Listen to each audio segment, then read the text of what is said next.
Hello there, my name is Dr. Salim Javed and we are talking about Fichtean curve, how status quo gets into climatic situation through fluctuation and how there is a falling action part. This is what we have been talking about. Now, there is a connection between John Gottlieb Fifth advocacy for mathematic philosophy, partially in relation to geometry, and John Gardner's being labeled as philosophical novelist. Now, this is something very interesting. When you go and watch Kalki, for that matter, film, Prabhas starring, then you realize that it is a futuristic film which is based in future, but it has got philosophical grounding. Now, this is something when you watch Lord of the Rings also, when you watch this film that I am talking about, when you watch Ramayana also, when you watch Mahabharata also, or when you watch for that matter Avengers also, Infinity War and everything. These films are working because there is a philosophical understanding which is working behind them. Somebody can argue what is philosophical ground for Avengers Endgame or many other films, Salim sir, that you're talking about, like The Lord of the Rings and all these things. But or for that matter, a lot of other interesting programs which are becoming hits across the world without philosophical understanding. No, uh, because when you talk about a philosophical term, so suppose you are talking about very minor things. I'm not talking about utopia. I'm not talking about um, the cave effect. I'm not talking about a lot of other concepts. Like suppose say that greed is greed, a very normal term called greed, and uh, how stories are woven having greed as center or as seed, an entire series is made out of it. You need to have that sort of a philosophical understanding, which has got a root in human psyche or metaphysics, for that matter. Like suppose, setting aside the puzzling name choice, Gardner developed the Fichtean curve model by analyzing persistent and influential stories. Now, like suppose when you read Ramayana, when you read Mahabharata, when you read Panchtantra, when you read Bakilal, or when you read Nagraj or Super Commando Dhruv, or for that matter, Spider-Man, He-Man, or Superman, or Batman, you know, there is these are influential tales from present and past. You know, somebody is believing in these tales, you know and somebody has been drawing inspiration. Like for somebody, Batman is a very inspiring story.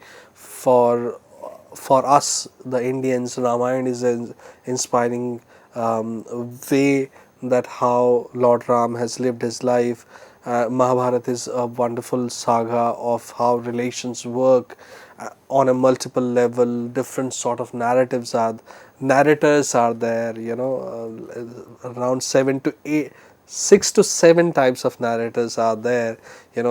Somebody coming directly, somebody, there are 6 7 ways in Mahabharata the narrators forms.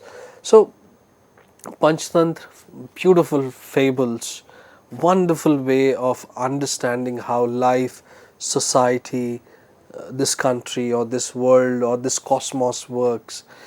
So when you understand story structure, you become a finer individual. That is what this is what I talk to a lot of my colleagues, that when you have an interest only in a very specific area, chances are that it dehumanizes you. When you keep on reading across disciplines, you develop the understanding, different core of your personality, and it helps you, evolve as a better human being. The approach has since functioned as a flexible guide for constructing a diverse range of narrative spanning from novels to interactive media that I was talking about.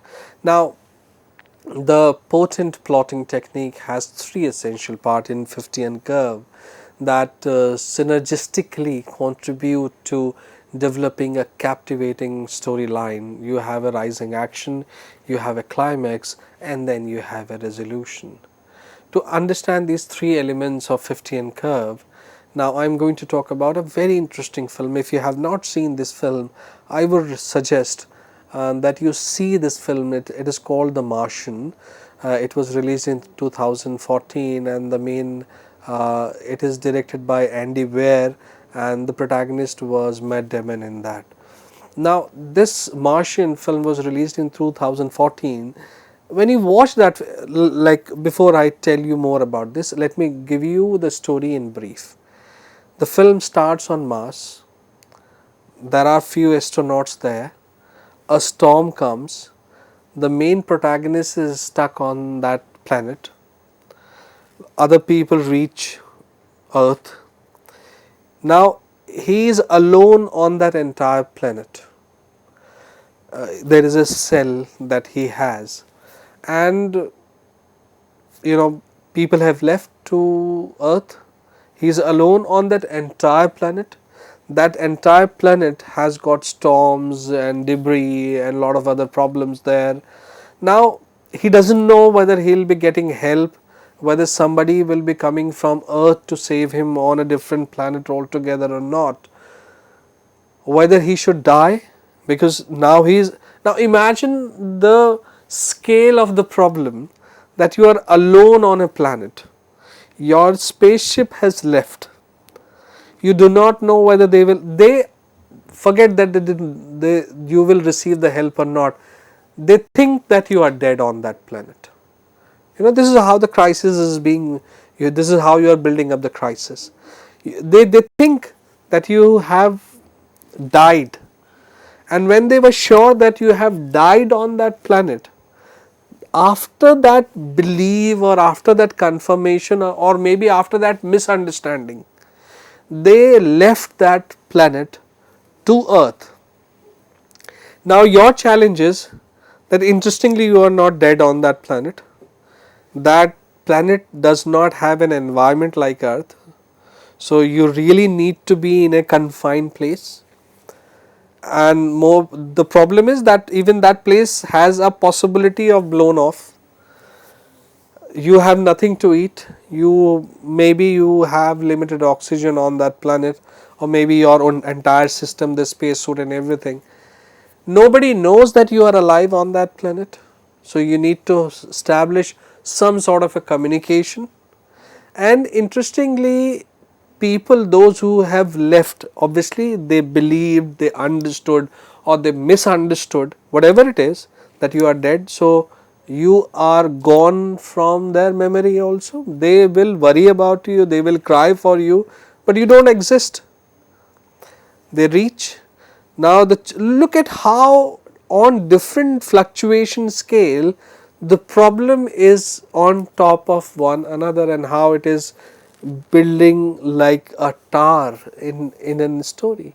Now the film that I am talking about is Martian, which was released in 2014, and it was directed by Andy Weir, and the protagonist, the Martian, is Matt Damon in that film. And if you have not seen this film, I would suggest, let me tell you the way film opens. It is a beautiful track, beautiful track shots. Somewhere they have used pan also. It's wide angle shot, and this is how the planet is introduced, that this is a different planet where few astronauts are there, and they are doing some research, and there is a base, and there is a storm about to come, they have to get back, and this is how the entire film opens. And how long, how much, like gravity, you can see only one people or two people on screen. There has to be more than a story when you are having this sort of a story. So it is more than a story. Now let me explain this film to you so that you can understand how Fichtean curve works, why it is important. You know, I'm telling you about this curve. Somebody has made millions of dollars out of it. You know, that's the beauty of story formats, that if you know it, you know, it makes you a better person, it makes you richer also. So it's a skill which you should learn, which is something that one must learn to tell good stories and mint money out of it also. So it is basically a skill that I am talking about. Now let's talk about this film Martian, which was released in 2014. The part 1 says rising action, which is obviously the first part will be rising action. The second part, this is how things will grow, and then there will be a falling action. The rising action in a Fichtean curve indicates the plot by thrusting the character into a sequence of crisis. Please understand this sequence of crisis right from the start of the story, which with each crisis increasing in, you know, both stakes and complexities. Now this is something, you know, a lot of our films technically is missing. You know, we take, which is a very unique quality of our storytelling. There is no problem with that, but the way audience is, you know, the way audience is, you know, accepting, and the preference of the new audience is that there has to be an acceleration in events one after another. Like I wonder whether if you make Garam Hawa sort of a film today, it will definitely be a flop, you know. And if whereas when you watch MS Satyu's Garam Hawa, you it it bothers you a lot. There is no doubt about it, but it takes its time.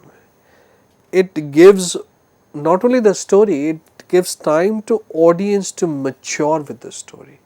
Now this is something very, very interesting, which is like most of our films are, you know, lagging far behind. They are not giving enough time to the audience to mature with the story.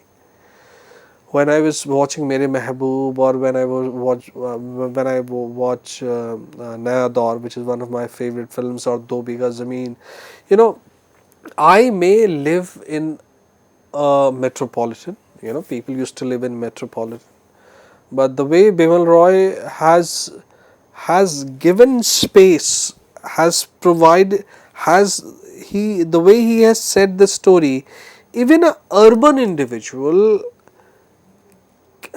develops a sort of a sense as if he is coming from the same background, and then he or she is able to connect very well with the story. Like today, when we write stories, when we Indian writers write stories, you know, there is a rush, and Fichtean curve is also talking about a rush.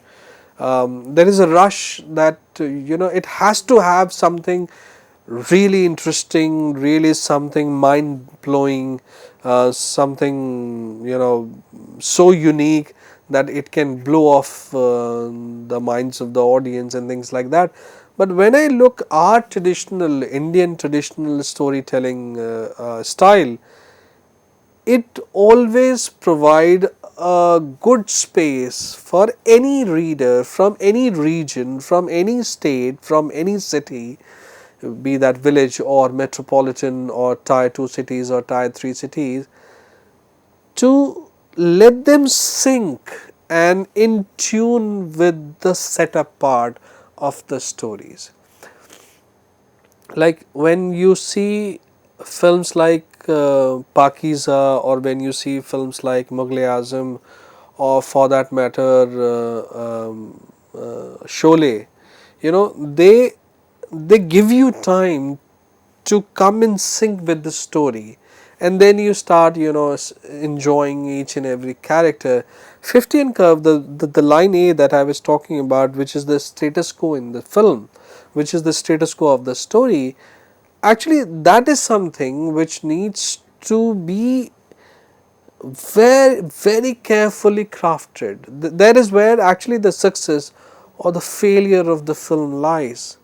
That are you giving enough time to your audience to get in sync with your story?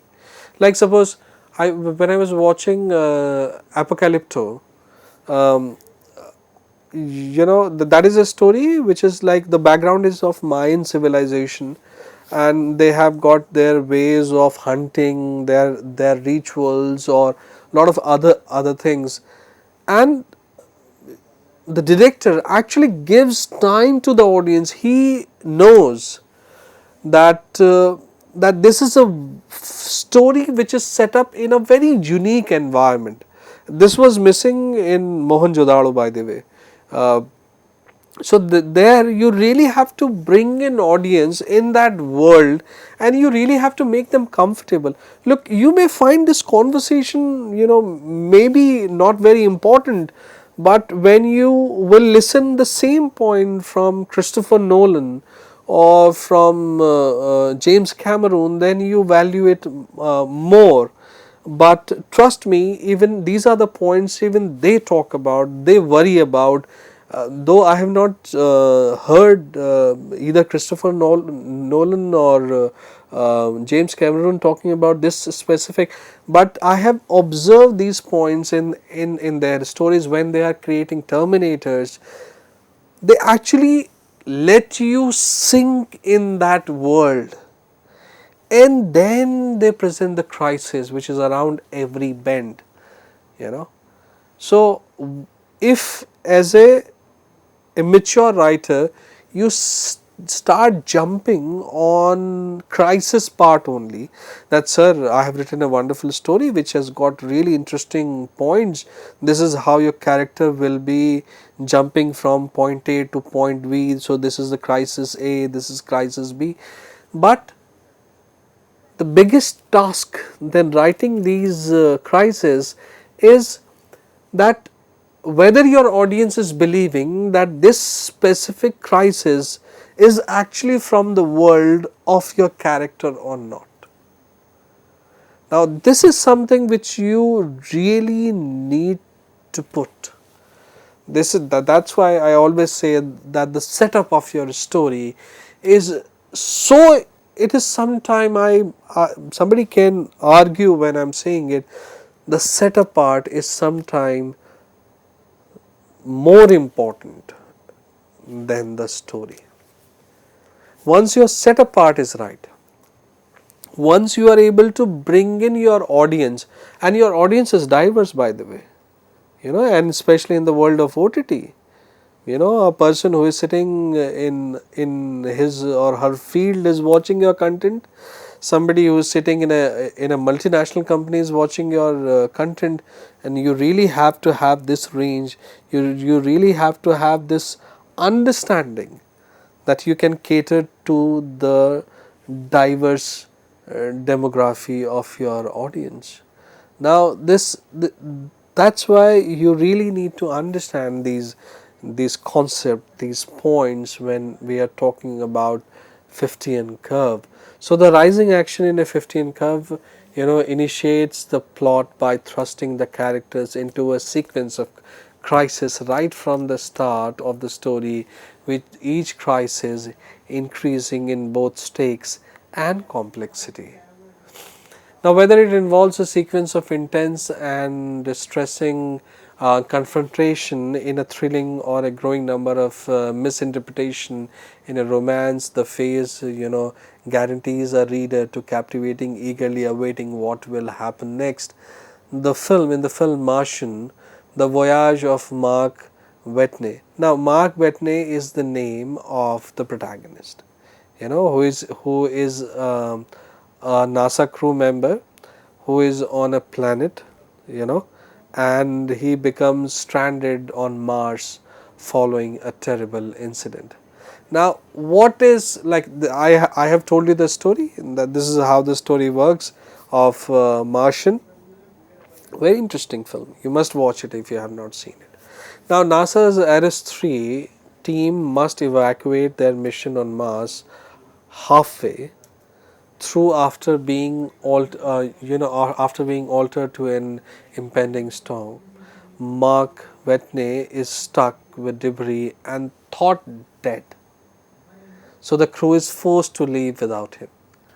Now the crisis too is that Watney wakes up wounded, alone on the red planet, and with no way of contacting NASA or his crew members on their ship, the Hermes. He weighs to slim odds of, there are slim odds of his survival. With a plan to try and survive until the next Ares crew arrive, Watney attempts to farm potatoes, but it blows up in his face literally. Now, this scene is really interesting. When you watch that film, then you realize that and how this particular crisis is linked with the culmination part of the story. That is also very interesting, and it says that I in my entire life I am not going to don the astronaut suit ever in my life again. And he gets into teaching that how if you are stuck, he becomes an expert of that. If you are stuck on a planet, then how you can survive alone and things like that. Because this is what the entire film is all about. The Crisis 4 talks about Watney's reattempt to farm. Reattempt to farm is successful, and he finally makes contact with NASA. Also, all looks to be on the up until everything blows up in the face again. The HAB unit he is living is destroyed, and all his crops die. It's a beautiful scene. It's a mind blowing scene. That's what I say, that you may not you may know the story. A lot of people have best stories in the world, but the way you make events unfold one after another is what makes it interesting. The crisis number 5 is that things aren't better on Earth, where a decision to save time or on safety inspections for an emergency supply launch to Whitney also results in an explosion. Now, the mystery, the rising action in many genres might manifest in very different ways. Like in mystery, every clue, every unsuccessful attempt is basically raising a stake in a critical situation. In romance, relationship can manifest as a sequence of unsuccessful dates or any of the challenges encountered by the new couple. In fantasy, new the discovery of new power is bringing new challenges. And when in terms of thriller or horror, when we talk about thriller or horror, we are talking about how when you think that you have solved the problem, it is you actually have not. So there is always stake on the rise. Now, when we talk about climax part, the climax function as an apex of your tale, where all the accumulated tension and conflict culminate in intense excitement. This is essentially the culmination of all the protagonist preparation, whether it is a grand fight or a heartfelt expression of love. Now, this is what climax is actually all about. It is a culmination of all the planning, all the training, and you are putting your best. So that's what climax is. This is when the characters face their most challenging barriers, where choices have significant implications, where the main conflict of the story needs to be resolved. Now, the climax of Martian occurs when all hope seems utterly exhausted. Explosions have occurred, causing significant consequences for everyone involved. However, three crucial events take place in this situation. What are those three events? That the NASA's spaceship has blown off, so the Chinese National Space Administration offered their booster. Part 2 says that NASA is not ready to send people. They're saying, they're not ready, just simply, though there are equations, there are possibilities. So part 3 says that the crew members of Ares, they goes rogue, forcing NASA to use the booster to send the resupply to them on the Hermes instead. Now, This is how it happens that at the crucial juncture, the initiatives of emotion, the intensity of the emotion is increased, reaching the highest point of all previous events and decisions, and preparing for the unavoidable conclusion of the story. Following the intense climax, the resolution provides a period of relief, allowing for the setting of dust and resolving of any remaining question. Now, this is the point at which you will resolve any remaining issues, provided insight into the new normal of your character. So, revisiting the Martian once again, the story resolution commences when Ares' three crew embarks on their return voyage to the Red Planet with the objective of resulting Whitney's life. The rescue mission has a few final hiccups, but Whitney is successfully saved and everybody returns to home on the Hermes. Back on Earth, Whitney happily vows to never don his spacesuit again. He vows it, instead opts to teach future astronauts how to survive the wilds of the final frontier.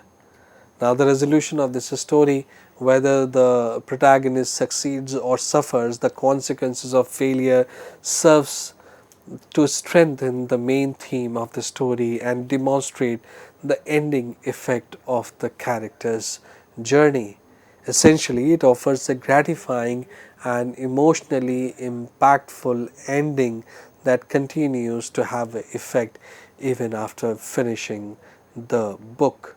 So this is how when you are talking about Fichtean curve, there are a lot of things which need to be understood when we are talking about how we can generate fluctuation.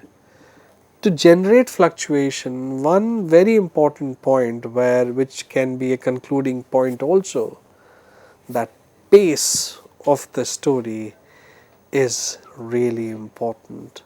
I hope you understood Fichtean curve really well, where pacing is important, where setting of the story is equally important.